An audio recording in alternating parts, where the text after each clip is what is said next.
Bonjour Antoine. Salut Geneviève. Alors, les achats, le commerce, en 2021, comment ça se passe? Oui, comment ça se passe? Tu posais la question en introduction, là, comment, comme chrétien, on peut rendre le commerce plus humain. J'aurais envie de dire comment, comme humain, on peut rendre le commerce plus humain. C'est sûr que la dernière année a chamboulé pas mal d'affaires. C'est rendu un lieu commun de le dire. Nos vies ont été renversées pas mal dans tous les sens. Mais un aspect qui a pas mal changé, c'est celui du commerce. Hein? Je sais pas, là... toi ou les gens autour de toi, comment vos habitudes d'achat ont changé. En ce qui me concerne, c'est sûr que j'ai constaté que le commerce en ligne fait de plus en plus partie de ma vie et je pense que je ne suis pas le seul. Hein. À preuve, si on compare là, le mois d'avril 2020, là, ça va faire un an bientôt, avec les mois précédents la pandémie, par exemple février 2020, en l'espace de 2-3 mois, le commerce en ligne a bondi de 100 %, donc il a doublé littéralement. Au Canada. Donc, c'est pas un petit phénomène, c'est pas quelque chose de banal. Il y avait déjà une tendance qui était là depuis des années, mais là, avec le contexte, ça a complètement augmenté de manière exponentielle. Fait que ça pose la question d'une manière encore plus aiguë, là, comment on peut continuer de vivre le commerce d'une manière humaine. Il y avait des philosophes anglais, là, il y a de ça quelques siècles, qui disaient qui parlait du doux commerce, comme quoi le commerce peut générer la paix entre les peuples et même au sein des peuples. Et, moi, je pense qu'il y a quelque chose de vrai là-dedans. Il ne faut pas non plus penser que c'est la solution à tous les maux, là, mais le commerce peut faciliter, peut servir je dirais, de lubrifiant social, peut faciliter les relations entre les personnes, peut augmenter la concorde, on pourrait dire. Mais ça dépend comment c'est fait. L'inverse est vrai aussi, parce qu'avec la compétition aujourd'hui... Oui, c'est sûr qu'on vit dans un monde capitaliste où la compétition est de mise et où parfois, pour avoir le meilleur produit au meilleur prix, on va être prêt à sacrifier d'autres aspects, l'aspect de l'éthique, sociale, environnementale.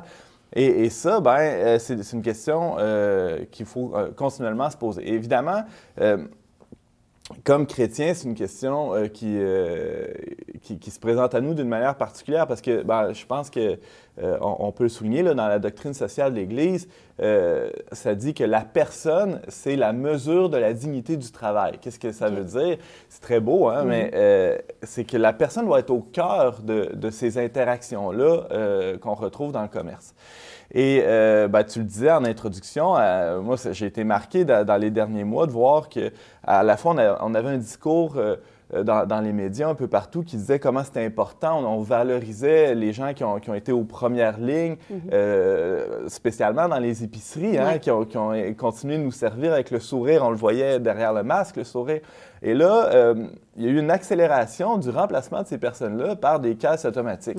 Alors, il y a une espèce de paradoxe. Moi, ça m'a un peu questionné aussi.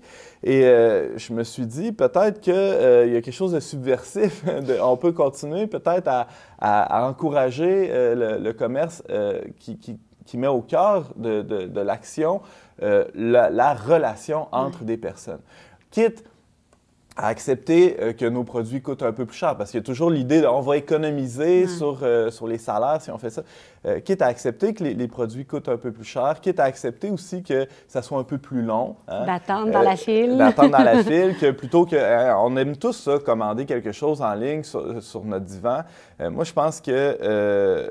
là, je fais du coq à l'âne. Hein, c'est quoi le rapport entre le commerce en ligne puis le robot à l'épicerie?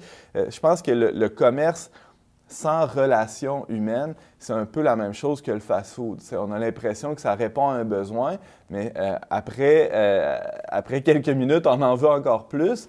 Et aussi, c'est que ça ne nous a pas satisfait complètement toutes les dimensions de notre personne, mais plutôt, ça a répondu à ce petit besoin-là maintenant, sans tenir compte de la dimension plus globale de la personne, intégrale de la personne. Alors, moi, je milite aujourd'hui pour un commerce à échelle humaine, pour qu'on continue de saluer la caissière, le caissier, d'en profiter pour échanger un bonjour, pour prendre des nouvelles. Et je pense que le commerce va s'en trouver mieux et la société en général aussi.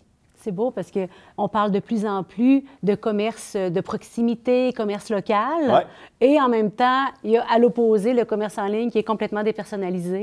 Donc, c'est une belle invitation de revenir à l'humain. Merci, Antoine. Ça me fait plaisir, Geneviève.